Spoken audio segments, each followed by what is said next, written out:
할렐루야. 오늘도 코란데오 하나님 앞에서 말씀과 기도로 시작하는 여러분, 진정 겸손히 하나님 앞에서 시작하는 여러분들은 오늘 주님께서 눈동자처럼 지켜 보호하여 주실 것이고 은혜를 더해 줄 줄로 믿으시기 바랍니다. 오늘은 특별히 우리 집에 돌아가셔서도 교회력을 보면 오늘 승천일로 이렇게 표시되어 있을 것입니다. 예수님께서 사망 권세를 이기시고 부활하셨어요. 십자가의 고난을 당하시고 약속대로 부활하시고 그리고 40일 동안 이 세상의 제자들과 함께 하셨습니다. 40일 동안. 그리고 바로 오늘 우리 예수님은 승천하십니다.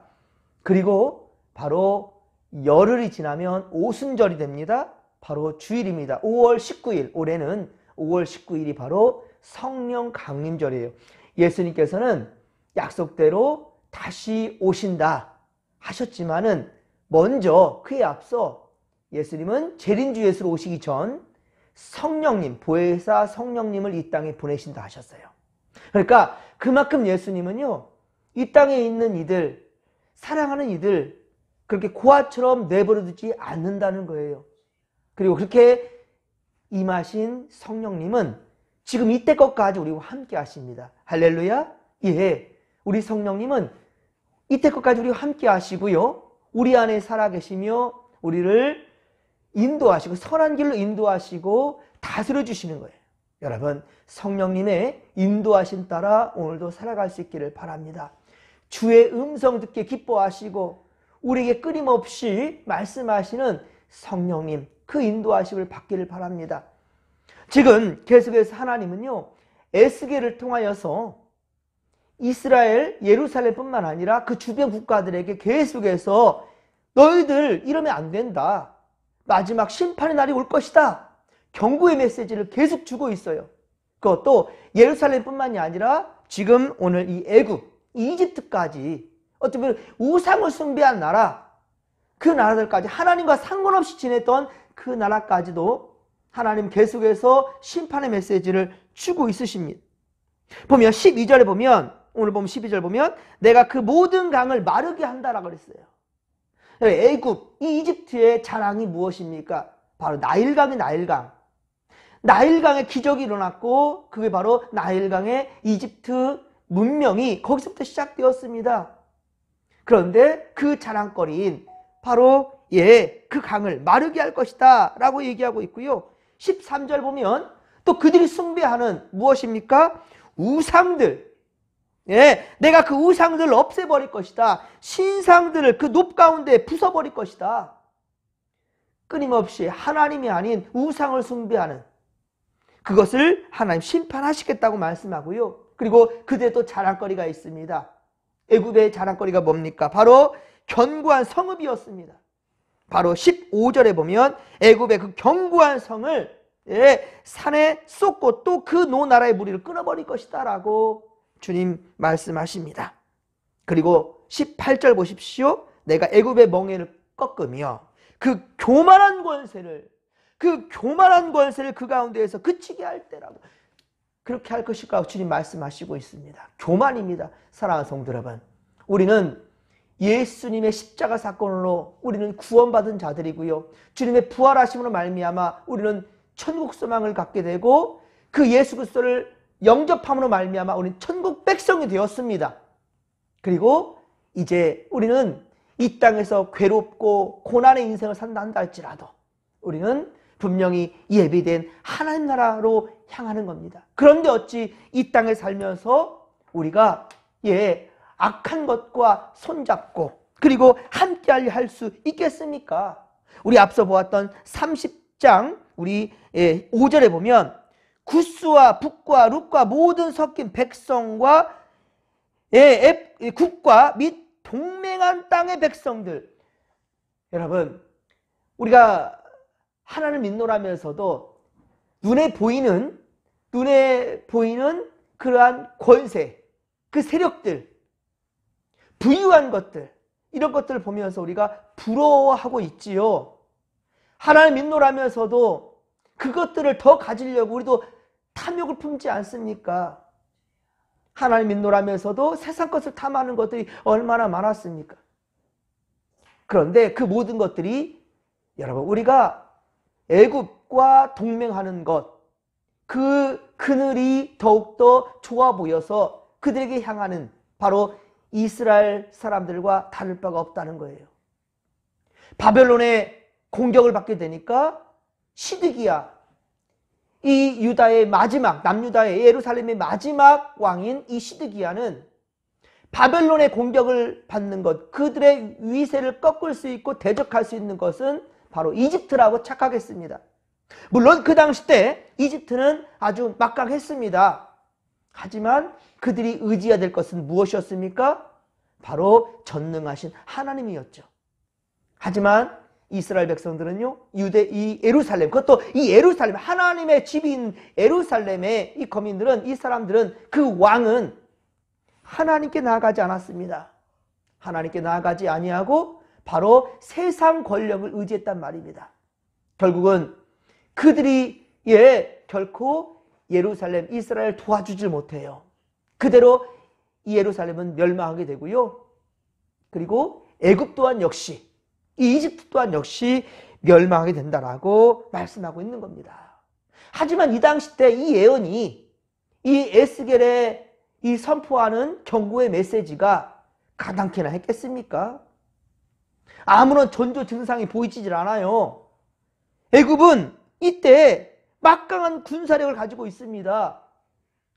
바벨론과 견줄 수 있을 만큼 큰 권력을 갖고 있단 말입니다. 그 누가 이 애굽이 무너질 거라고, 바벨론의 공격을 받고 그렇게 무너질 거라고 누가 예측조차 할 수 있었겠습니까? 그렇습니다.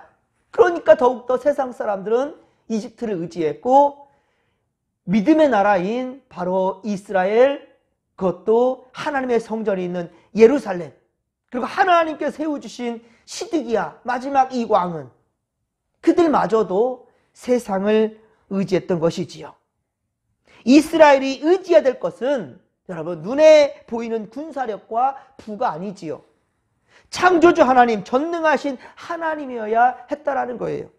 기회 있을 때 더욱더 주께로 나아가 철저히 회개하고 그렇게 깨어있어 하나님 말씀을 받아야 될 텐데 그리하지 못했다라는 겁니다.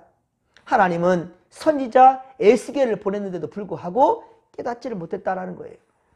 이 전쟁은 하나님께 속한 것이기에 더욱더 주님께 나아갔어야 되는 건데, 우리가 앞서 에스겔 29장 19절에 보면, 29장 19절 보면 하나님은 애굽 땅을 바벨론의 느부갓네살 왕에 넘기시겠다라고 그렇게 말씀하시지요. 그리고 바벨론 이 군대가 애굽을 공격할 그때에 애굽은 큰 피해를 입어서 풍요로웠던 애굽은 황폐하게 될 것이다 라고 말씀했단 말입니다. 아까도 보았던 12절에서 에스겔 30장 12절에서도 이 모든 강을 마르게 할 것이라고, 그들의 자랑거리를, 그리고 그들이 의지하는 우상을 모두 다 깨부셔버리겠다라고 하나님 그리 말씀하는데 귓등으로도 듣지 않는단 말입니다. 어떻게 이 부강한 나라가, 어떻게 이런 강한 나라 이집트가 황폐하게 될 것인가, 말도 안 되는 소리를 한다라고 생각하는 거지요. 여러분, 하지만 애굽의 멸망은 바벨론의 공격으로 되어진 것만은 아니었습니다. 사람들은 나중에 일단 결과를 보았을 때, 아이쿠야, 이렇게 강력한 나라도 바벨론에 의해서 멸망당했구나. 사람들은 그 결과만 보고, 야, 이집트보다 바벨론이 더 힘이 셌네? 그래서 졌구나, 이겼구나, 바벨론이 라고 그냥 판단했겠지만, 여러분 사실은 어떻습니까? 애굽의 멸망은 바벨론의 공격으로 되어진 것이 아니라 하나님께서 바벨론을 통하여 애굽의 범죄를 심판하신 것입니다. 하나님의 심판하신 것이었어요. 오늘 그것을 또한 분명히 말씀하시지 않습니까? 이집트도 멸망하게 될 것이다 라고 에스겔을 통해서 지금 이렇게 경고의 메시지를 주시지 않습니까? 하나님은 심판받을 애굽의 도시들을 또한 알려주십니다. 하나님께서 이렇게 애굽의 심판받는 도시를 알려주는 그 이유가 바로 바벨론의 군대가 애굽을 공격하는 그 단순한 공격이 아니라 바로 하나님의 심판이라는 사실을 알려주기 위함이라는 것이죠. 곧 회개할 기회를 주시고 있는 거예요. 그러니까 심판의 메시지를 주시는 것은 곧 어떻습니까? 기회지요. 이 기회 때에 회개하고 돌아오기를 원하시는 거예요. 오늘날 우리에게도 이 말씀을 주시는 것은 쓸데없이 옛날 과거 이야기, 과거 이집트 이야기에서 우리에게 무슨 유익이 있는가? 아닙니다. 유익이 있습니다. 타산지석이에요. 예. 지금 이 과거 이 얘기를 보면서 오늘날 우리 또한 역시 정신 차려야지요. 우리가 말씀을 통해서 스스로를 조명해 보고 그리고 우리 안에 있는 죄악들, 하나님이 싫어하는 것들 철저하게 전부 다 비워내야 될 것이고 우리 마음에 오직 성령 하나님 모셨으니 주님의 인도하신 따라 오늘도 은혜 충만, 말씀 충만, 성령 충만의 삶을 살아가기를 주님의 이름으로 간절히 축원합니다. 여러분, 하나님의 심판의 도구로 사용될 이 바벨론은요 애굽의 크고 중요한 도시들을 철저하게 초토화시켜 버렸고 무너뜨리고 황폐하게 만들었습니다. 그리고 19절에 보듯이 이 일을 통해 애굽을 비롯한 많은 나라들, 많은 사람들은 어때요? 그제야 내가 여호와인 줄, 하나님이신 줄 알리라. 하나님이 여호와인 줄을 알게 될 것이다 라고 그리 말씀합니다. 하지만 여러분 어떻습니까? 그날 이르면 때는 이미 늦습니다. 여러분. 그렇죠? 때는 이미 늦어요. 여러분 태풍이 온답니다. 일기예보가 떴어요. 일기예보가 태풍이 몰아온대요. 근데 오늘 날씨 좋아요. 에이 날씨 좋기만 하고만 무슨 태풍이 온다냐? 하고 무시하는 사람과 태풍이 온다 하니까 아이쿠야 우리 한번 논에 한번 나가봐야 되겠네. 어디 둥 무너질 데는 없나? 우리 집 어디 단병 무너질 데는 없나? 점검하고 살핀 사람과 여러분 어때요? 태풍이 온 다음에 누가 큰 해를 입겠습니까? 대비하지 못한 자겠지요. 하지만 일기예보를 듣고 아무리 하늘이 청명하고 맑다 할지라도 태풍이 온다는 말 듣고 긴장하면서 방비한 사람은 그 해가 좀 적을 것입니다. 그렇죠? 방비하는 거예요. 나 운전 잘해. 아직도 운전 잘하는데 굳이 뭐 안전벨트 맬 필요 있나? 여러분 사고는 갑자기 일어날 수 있습니다. 내가 운전 잘해도 어떻습니까? 내가 운전 잘한다 할지라도요 갑자기 날아드는 차에 의해서 사고 나갈 수도 있는 거잖아요. 우리가 앞일을 몰라요. 내일 일을 어찌 우리가 장담할 수 있습니까? 중요한 것은 지금 오늘 철저하게 최선을 다해 말씀 안에 살아가는 겁니다. 할렐루야! 예. 아무런 일이 일어날 것 같지 않다고요? 여러분 그게 바로 교만한 생각입니다. 아무 일도 일어날 것 같지 않은다 한다 할지라도 지금 내가 온전하게 살아가느냐 바르게 살아가느냐 이게 중요한 거예요. 바른 습관 올바른 믿음 안에 살아가느냐 매우 중요한 겁니다. 여러분 안일한 생각과 교만한 마음에 사로잡힌 자들처럼 살지 않기를 바랍니다. 그래서 오늘 어찌 보면 이 하루의 처음 시간 우리는 어때요? 코람데요 하나님 앞에서 말씀과 기도로 살아내지요. 잘한 결정이십니다. 많이 피곤하고 아직은 많이 춥지요. 이 아침 이 새벽에 나올 때 이제는 거의 아침이에요. 날도 밝아져 가지고요. 새벽에 끝나고 나면 동이 터 가지고요. 또 지금 나올 때에도 거의 환해지고 있습니다. 좋은 때입니다. 예수 믿기 참 좋은 때입니다. 아직 많이 춥긴 하지만요. 따뜻하게 입고 하루의 처음 시간을 좀 힘들지만 피곤하지만 주의 집에서 이 하루를 시작하는 여러분들은 복된 자들입니다. 하나님께서 눈동자처럼 지켜보고 하실 거예요. 여러분은 복된 자들입니다. 또한 여러분의 기도로 말미암아 자손들이 잘 될 줄로 믿습니다. 할렐루야! 여러분의 기도로 말미암아 우리 진목교회가 잘 될 줄로 믿습니다. 여러분의 기도로 말미암아 오늘 여러분이 사랑하는 자들, 여러분이 함께하는 지인들, 그들에게 하나님의 선한 역사가 일어날 줄로 믿습니다. 여러분 용기 내십시오. 다가가십시오. 그리고 여러분의 그 선함을 보여주시기 바랍니다. 그리고 예수 믿도록 주님 믿고 주님 영접하여 천국 백성 될 수 있도록 지금 에스겔은요 이집트 이 이방 나라라니까요. 하지만 그 나라에까지도 하나님의 마음으로 지금 경고의 메시지를 주고 있잖아요. 깨달으라고요. 그렇지 않으면 너희들은 바벨론에 의해서 멸망하게 될 것이다. 날이 맑지만 곧 태풍이 몰아칠 것이다. 이 말에 대비하고 그리고 조심하며 준비한 자는 그 해를 적게 당할 수 있다는 거예요. 왜? 죄를 지은 것에 대해 하나님께서는 분명히 공의로 심판하시거든요. 예. 하지만 우리가 철저히 회개하고 자복한다면 하나님은요, 그 죄값을 그대로 치르게 하지 아니하시고 오히려 하나님은 또한 용서도 베풀어 주시는 주님이시라는 거예요. 이런 좋으신 주님을 오늘 우리는 바로 나의 주님으로 영접하고 주님과 동행하는 겁니다. 예, 지금 기회 있을 때 철저히 주의 사람으로 변화되기를 또한 열심을 다하는 우리 믿음의 거석들이 다 되시기를 주님의 이름으로 간절히 축원합니다. 주께서 믿음 안에 살아가는 오늘 우리를 지켜주실 것이고요, 은혜 위에 은혜를 더해 주실 줄로 믿으시기 바랍니다. 자, 이 믿음 가지고 주여 삼창 부르며 기도하며 나갑니다.